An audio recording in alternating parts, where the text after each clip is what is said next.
Olá, eu sou Yasmine Saboia e o Saúde em Foco está começando. No programa de hoje você vai entender por que os 6 primeiros anos de vida são tão importantes para a saúde e a formação da personalidade das crianças. Vamos ver também o que são os cuidados paliativos e como eles podem oferecer conforto a pacientes terminais. E já que estamos falando da vida do início ao fim, que tal tentar prever como estará a saúde do brasileiro e do SUS em 2030? E para terminar, vamos refletir sobre a preservação do meio ambiente, tema da Rio+20. A partir de agora, a saúde está em foco.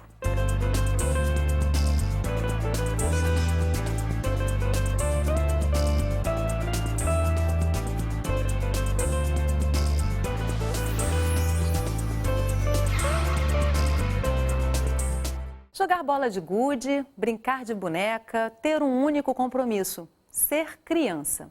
Cada vez mais se discute a importância da proteção à infância e o quanto os 6 primeiros anos de vida são fundamentais para a formação da personalidade de um indivíduo saudável. Enxergar, ouvir, falar, dar os primeiros passos. Habilidades usadas pelo resto da vida e desenvolvidas logo nos primeiros anos, em uma fase chamada primeira infância. Período que se estende desde a concepção até os 6 anos de idade, o momento de maior atividade cerebral do ser humano. Mais de 90% das conexões feitas pelo cérebro são formadas até o 3º ano de vida. O início da vida é um período crucial, é o período mais importante. O padrão de estresse que tu vai ter o resto da vida, a maneira como tu reage diante de situações difíceis, de dificuldades, a capacidade de controlar impulsos, de se dar e receber afeto, se colocar no lugar do outro, que é fundamental para as relações emocionais, sociais, elas se organizam nos primeiros 18 meses. As evidências científicas sobre a importância da primeira infância começam na década de 90 e foram beneficiadas pelos avanços tecnológicos. Hoje, as pesquisas confirmam a forma como pais ou principais cuidadores interagem com as crianças nos primeiros anos tem grande impacto no futuro. Se nesse período a mãe não olha, maltrata, deixa chorar ou abusa fisicamente da criança, ela é um indivíduo, potencialmente um indivíduo muito agressivo, muito violento o resto da vida. Então, influencia tudo. A situação da primeira infância nos dias de hoje revela não apenas o futuro dessas crianças, mas também diz muito sobre a sociedade de amanhã. Quase 50% das crianças brasileiras vivem em uma situação de vulnerabilidade social que, sem dúvida nenhuma, é um grande empecilho para o seu desenvolvimento adequado, né? Tendo em vista todas as situações, todos os estressores, toda a situação de estresse a que essas crianças e as próprias famílias estão submetidas, como a pobreza, condições, né, de habitação inadequadas. Os investimentos na primeira infância são os que trazem mais melhorias. É o que mostrou um estudo do ganhador do Prêmio Nobel em Economia no ano 2000, James Heckman. Por meio de um programa voltado para pais e filhos, ele comprovou: cada dólar investido em programas para a primeira infância dá um retorno de $9 para a sociedade. O grande desafio nosso é transformar isso numa grande política pública integrada com educação, saúde, né? Esse é o grande desafio que nós temos hoje. As leis brasileiras revelam um país avançado na garantia dos direitos às crianças, mas ainda há uma grande distância entre o que está previsto e o que existe de fato. É preciso que a gente tenha cada vez mais uma visão mais completa e que é bastante complexa sobre o desenvolvimento da criança, para que a gente possa atuar nesses diferentes ambientes em que a criança cresce e se desenvolve, primeiro na família, posteriormente na escola, na comunidade, fazendo com que nesses diferentes espaços a criança seja estimulada apropriadamente. A gente até evita pensar na morte, mas uma doença crônica irreversível pode trazer a reflexão sobre a nossa finitude. Se a morte é mesmo inevitável para todos, que pelo menos venha de forma tranquila e que se tenha o conforto daqueles que nos acompanharam ao longo da nossa jornada. Se hoje fosse o seu último dia de vida, como você gostaria de morrer? No capítulo final da trajetória de cada um de nós, há quem vá querer pedir perdão, rever um familiar, fazer as pazes consigo mesmo ou, quem sabe, comer um doce saboroso. O último desejo não se repete. Muitas vezes pode ser simplesmente ter uma morte mansa e sem dores. Noutras, esse desejo pode nem mesmo ser escutado. Lutar para adiar essa parte inevitável da vida foi o grande desafio da medicina durante muitos séculos. Com os avanços tecnológicos, o homem moderno já se beneficia de uma vida mais longa. Muitos dos jovens de hoje chegarão aos 80, 90, 100 anos. Desses futuros idosos, a maioria terá um dia doenças crônico-degenerativas e algum grau de dependência. Mas enquanto a doença ou a morte não vem, a vida eterna nasce com o sol de todo dia.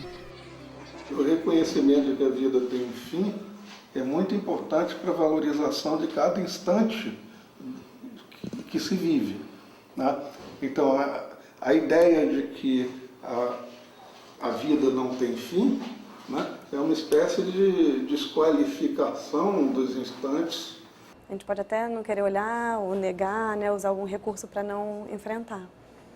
Mas a doença que eu não posso tratar de forma curativa me faz eu me deparar com a morte. Hoje, um número cada vez mais expressivo de profissionais encontra um novo significado para os avanços da medicina. São os cuidados paliativos, um conjunto de técnicas interdisciplinares para diminuir o sofrimento e a angústia de pacientes com doenças sem perspectiva de cura. Durante 7 anos, Carla acompanhou a morte lenta de sua mãe. Vítima de Alzheimer, ela perdeu rapidamente a autonomia e a consciência. E a pessoa fica ali 1 ano, 2 anos, 3 anos, 4 anos, 5 anos, 6 anos, e a vida vai passando e você não interage. Então eu acho assim cruel, sabe? Porque naturalmente ela teria falecido. Casos assim ganharam um tratamento diferente com o novo Código de Ética. Entre os deveres dos médicos, pela primeira vez, os cuidados paliativos são citados. Quando houver doença incurável e terminal, o médico deverá cuidar do paciente sem aplicar terapias inúteis. Ou seja, não fazer com que o paciente sofra por futilidade. Futilidade terapêutica basicamente é você implementar ações ao paciente que não vão ter benefício nenhum e, pelo contrário, eventualmente tem até malefício. Muitas das vezes tem até malefício. A gente ainda carece de legislação a esse respeito. Então, tem muitos médicos que se sentem acuados de propor esse tipo de medida com medo de serem processados. Longe de ser um trabalho passivo, o cuidado paliativo entra em ação desde o diagnóstico da doença e acompanha o paciente mesmo quando a cura não é mais o objetivo. O foco está no controle dos sintomas e no respeito ao paciente e seus familiares. A gente não está propondo abreviar a vida da pessoa, a gente não está propondo eutanásia, não tem nada a ver com isso.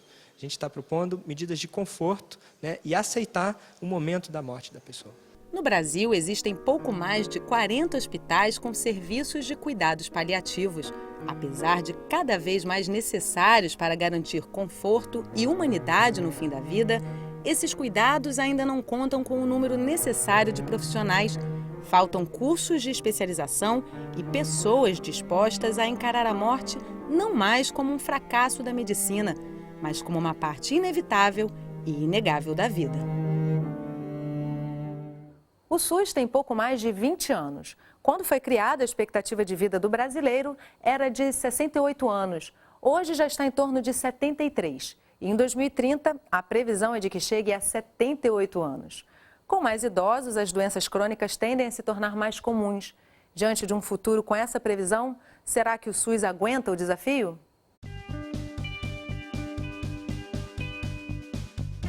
O SUS é o maior sistema de saúde pública do mundo.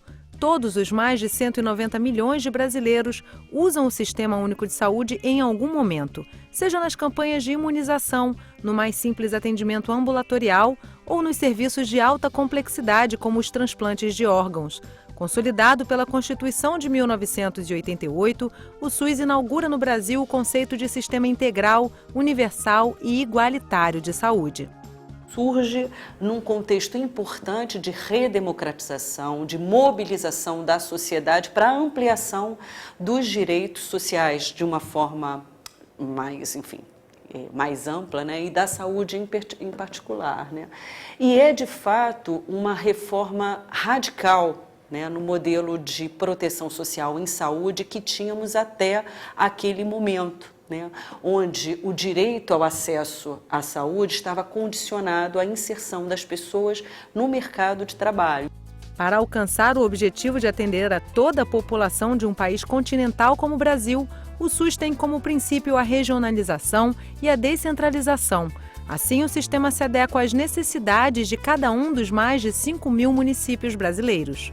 Pouco mais de 20 anos depois da criação do SUS, além de consolidar o acesso, o sistema ainda enfrenta outros desafios, como atender a uma população que envelhece e oferecer o acompanhamento materno-infantil plenamente. O financiamento também se coloca entre as fragilidades do sistema. Esses são alguns dos desafios que são determinantes para o aprimoramento do SUS e sua manutenção pelos próximos 20 anos e outros tantos. Um retrato da democratização brasileira, o SUS está em contínua construção. E para pensar neste futuro que se constrói logo à frente, a Fundação Oswaldo Cruz desenvolveu o projeto Saúde Brasil 2030. Os textos do projeto, publicado neste livro, fazem 3 especulações de futuro para a saúde brasileira no ano de 2030. Uma em um cenário desejável e possível, outra em um cenário provável e uma terceira sob a perspectiva pessimista e plausível. Eu acho que são muitos avanços nesses 20 anos, mas também ainda existem muitos desafios, né, para a gente realmente concretizar esse ousado projeto, né, que amplia o direito ao acesso de todas as pessoas às ações e serviços de saúde aqui no Brasil. 20 anos depois da Eco 92, o Rio de Janeiro voltou a ser palco do grande evento pela sustentabilidade. A Rio+20 aconteceu entre 13 e 22 de junho de 2012. Para além do evento oficial, a Cúpula dos Povos reuniu milhares de pessoas no Aterro do Flamengo, num espaço democrático para discutir sobre o futuro que queremos. Vale a pena rever a matéria. Foi a maior conferência já realizada pela Organização das Nações Unidas. Os números expressam o tamanho da Rio+20. Mais de 500 eventos oficiais e paralelos espalhados pela cidade. Durante 9 dias, de 13 a 22 de junho, o Rio de Janeiro ficou cheio de gente de todos os cantos do mundo. Vieram 193 delegações, mais de 100 chefes de Estado e de governo, milhares de jornalistas e só no evento oficial foram mais de 30.000 participantes. O principal objetivo da conferência foi atualizar os compromissos firmados há 20 anos. Na abertura do evento, a presidente Dilma demonstrou otimismo com as possíveis resoluções da Rio+20. Nós assistiremos ao longo dos próximos dias à discussão sobre o futuro que queremos para nós, o futuro que queremos para nossos filhos e nossos netos e o presente que temos a responsabilidade de transformar. Mas a conferência ultrapassou os limites da discussão oficial. Quem não pôde entrar no Rio Centro passou pela exposição Humanidades, montada no Forte de Copacabana. Cerca de 210.000 pessoas estiveram na mostra em 11 dias. O Aterro do Flamengo foi tomado pela voz dos que não conseguiram ser escutados na conferência oficial. A Cúpula dos Povos foi o território da diversidade. A Cúpula dos Povos é importantíssima, né? É um evento mundial em que povos do mundo inteiro se encontram. Aqueles que estão na luta por justiça social, por justiça ambiental, se encontram neste grande evento, né, para se conhecer, se conectar, se reabastecer de energias boas, positivas. Nós aqui conclamamos o que a sociedade necessita e precisa, enquanto os estadistas pensam diferente daquilo que nós, como povo, como sociedade, como indivíduo, estamos distantes. A cúpula reuniu cerca de 1.000 atividades coordenadas por organizações não governamentais com o tema Justiça Social e Ambiental. Uma crítica à temática da Rio+20, a economia verde. A gente considera que a economia verde, do jeito que veio sendo construída, é simplesmente uma maquiagem para esse modelo atual de produção e consumo.